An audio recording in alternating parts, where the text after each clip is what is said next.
On the 7th of January 1536, Katharine of Aragon passed away, and her body was interred nearly 3 weeks later in Peterborough Cathedral. While this long delay might seem odd by modern standards, such timeframes were typical for royal funerals during the Tudor era, as elaborate preparations were necessary. Upon Catherine's death, the news was swiftly announced, and the tolling of church bells marked the event. Despite her death, Henry VIII felt no remorse. Instead, he celebrated, viewing the demise of the woman who had refused to relinquish her claim as his wife as a relief. He ordered her burial to be conducted with the full honours owed to a dowager princess, a title she held as the widow of his late brother, Prince Arthur. This gesture wasn't out of respect for Catherine, but rather served as one final declaration that she had never been Henry's legal wife. Immediately after her passing, Catherine's chamberlain informed Thomas Cromwell of the urgent need to embalm her.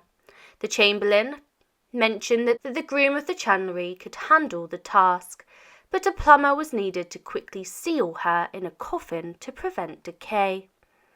The ambassador, a close ally of Catherine, soon wrote to the Holy Roman Emperor, voicing suspicions that Catherine had been poisoned.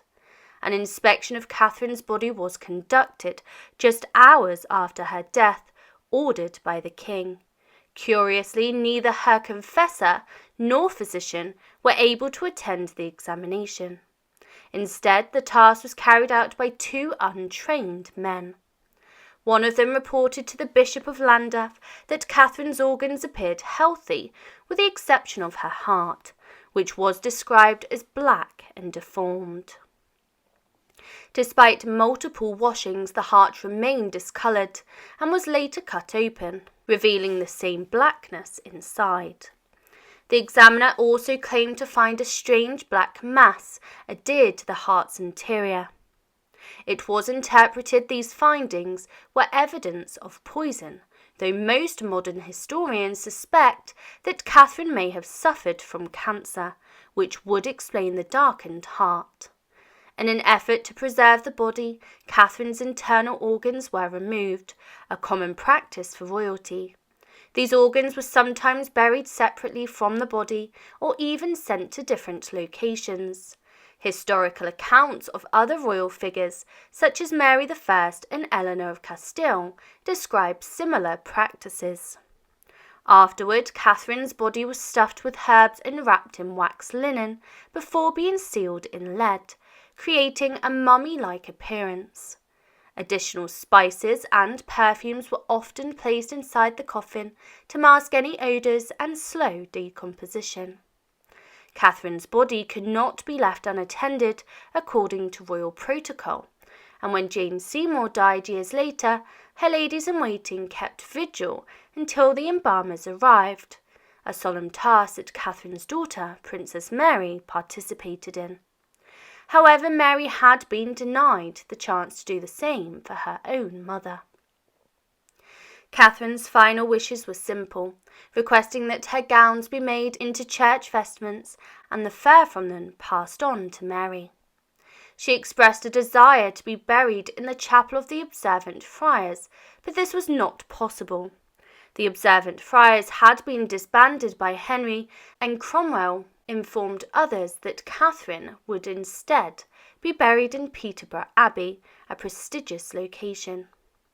Despite the political tension surrounding her death, Catherine's funeral was conducted with great dignity, marking the end of an era. However, even in death, her legacy continued to be a point of contention, with Henry ensuring that her version of events, that she was never truly his wife, was upheld. Henry VIII, in typical fashion, was pragmatic about Katharine of Aragon's tomb.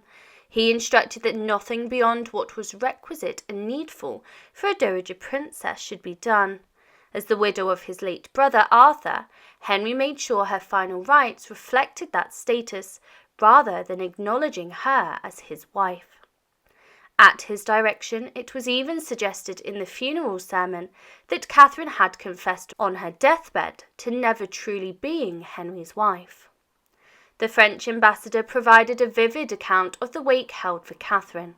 On the 26th of January, a hearse adorned with 24 candles and various ceremonial decorations was set up in the chamber of presence. An altar, draped in rich black fabric and outfitted with crosses, censers and religious icons, stood nearby, where daily masses were conducted by her chaplains. The coffin, draped in gold cloth and marked with a cross, was vigilantly watched by her ladies-in-waiting, who knelt in mourning garments during the masses and nightly vigils. A wax effigy of Catherine, dressed in her own clothing, was placed atop her coffin, a common practice for royalty of the time. These lifelike statues, sometimes made from death masks, symbolized the deceased and added a tangible presence to the funeral. While Catherine's effigy has not survived, similar figures from the Tudor era, such as those of Henry VIII's parents, remain eerily lifelike and are still on display at Westminster Abbey. The funeral was an immense logistical effort. Participants donned black mourning clothes and banners, pools, and other funeral decorations, which were crafted at great expense. For context, Queen Mary I's funeral would later cost nearly £8,000, equivalent to $1 million today. The procession to Peterborough Cathedral was a solemn and grand affair. State papers describe it in detail. First, 16 clergy members on horseback led the way, followed by a gilded cross. Behind them rode a procession of gentlemen, officers, and heralds. 50 torchbearers surrounded a wagon, pulled by 6 horses, draped in black velvet. Catherine's coffin was transported within, covered in rich fabrics and accompanied by banners carried by heralds. Behind the hearse came noblewomen on horseback, followed by Catherine's lady-in-waiting and servants. For 3 days her coffin lay in the cathedral, surrounded by 1,000 candles, before a final mass was performed. Katharine of Aragon was then laid to rest in her tomb beneath the cathedral floor, ending her long and tumultuous journey in England. Despite the grandeur of her funeral, legends surrounding her burial linger. One story claims that her loyal companion, Maria de Salinas, was buried alongside her. When the tomb was opened in 1777, only one body was found. Later, Victorian curiosity led to another examination of the tomb, again confirming a single occupant. Henry VIII may have sought to diminish Catherine's memory, but she was far from forgotten. Even after her death, she remained beloved by the English people, and in 1640, a miraculous healing was attributed to her. A man suffering from a forehead tumour dreamt of water dripping on her tomb, and upon visiting the cathedral and finding water on the slab, he touched it and claimed to be cured. Over time, the original monument Henry commissioned for her was dismantled, and by 1643, during the English Civil War, her hearse was destroyed, and the black marble from her tomb was repurposed. However, remnants of her modest monument were rediscovered beneath the cathedral floor in the 18th century, and efforts to restore her resting place began. In the early 20th century, Catherine's memory was revived when Catherine Clayton, the wife of a cathedral canon, spearheaded a campaign to restore her grave. English women named Catherine contributed to the effort, and a marble slab was installed. Above it, a gilded inscription proudly proclaimed her as Catherine, Queen of England.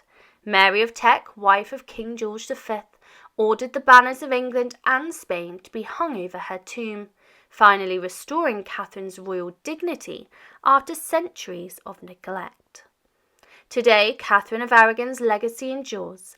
Visitors regularly leave pomegranates, her symbol, on her tomb, and each year Peterborough Cathedral holds a festival in her honour.